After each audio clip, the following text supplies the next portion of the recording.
ialah ada yang cadangkan supaya saudara Razifli terus bertanding sebagai presiden. La ilaha illallah. Ini masalah ya. Antaranya ialah saudara Lim Guan Eng.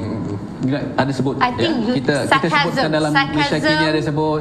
Kemudian saya rasa di luar juga ada sebut analisis yang dibuat oleh orang di luar lah, ya, penganalisis politik.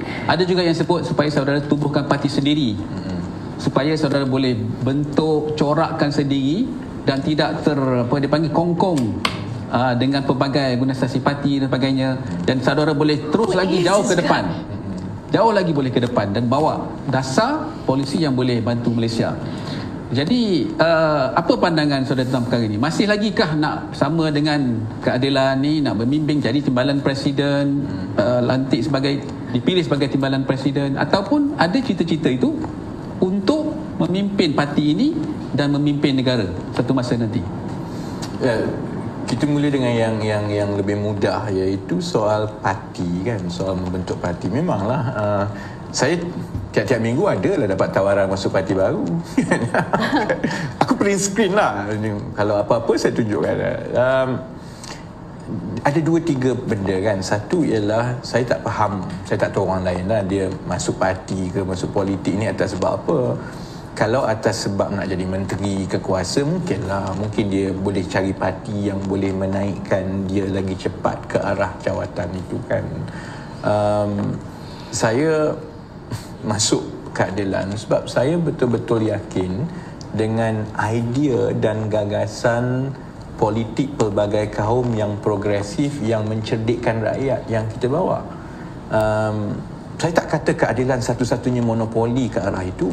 Malah saya pun sekarang ini bimbang kalau keadilan tidak berubah dengan cepat, ruang itu akan diambil oleh parti-parti lain, kerana rakyat sudah membuka mata bahawa parti pelbagai kaum yang ditunjangi oleh Melayu di negara ini boleh berkembang baik, dan itu satu sumbangan besar oleh keadilan kan. Sebab sebelum ini tak pernah berlaku. Parti pelbagai kaum ni mesti parti Cina atau parti India kan. Jadi selepas 20 tahun keadilan telah membuktikan bahawa sebenarnya boleh ada parti pelbagai kaum yang tunjangnya orang Melayu, yang progresif, yang mengambil kira pandangan dan kebajikan setiap lapisan masyarakat.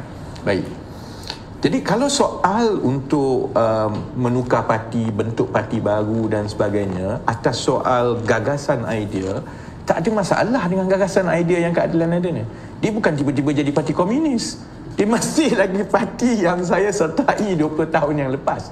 Masih lagi, jumpalah siapa-siapa, jumpalah pimpinan peringkat mana pun, inti parti keadilan tidak berubah. Kita masih lagi parti pelbagai kaum yang progresif, yang mendekati rakyat dan sebagainya. Jadi tak timbul soal itu.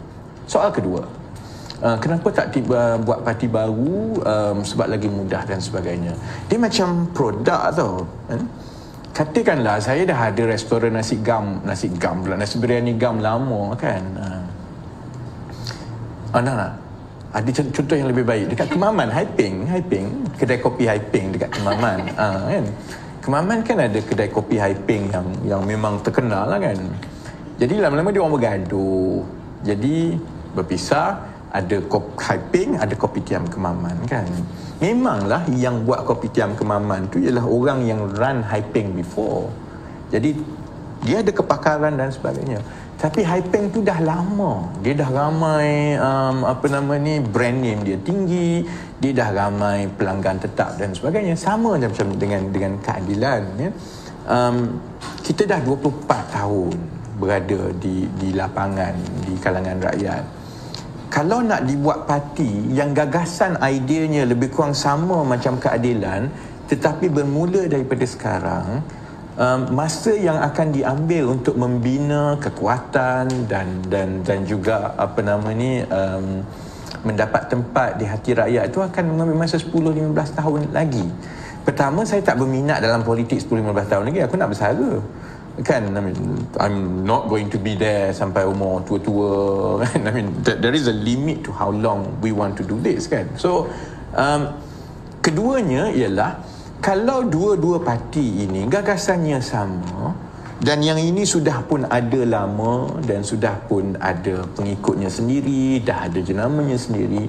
Kenapa perlu dilunturkan jenamanya ini, sedangkan kalau gagasan ideanya tetap sama, yang ini ada peluang yang lebih baik untuk membawa dan melaksanakan apa yang rakyat nak, apa yang kita nak buat kan. Jadi sebab tu soal parti ni, walaupun orang cakap macam mana kat saya pun, bagi saya benda itu tidak praktikal.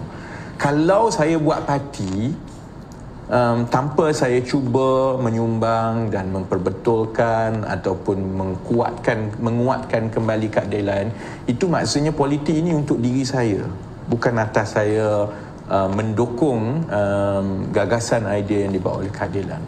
Sebab itu soalan kedua lebih mudah dijawab lah. Soal kenapa tidak ambil jawatan bertanding presiden dan sebagainya, dia bukan soal siapa saya nak jadi Perdana Menteri, tak timbul benda itu. Soalnya ialah, bagi saya masuk gelanggang kali ini ialah untuk mempertahankan gagasan politik pelbagai kaum yang mencerdikkan rakyat yang saya dah mula daripada 20 tahun yang lepas. Dan tempat yang paling baik untuk saya masuk kali ini ialah timbalan presiden, kerana saya tak rasa ada masalah dengan presiden.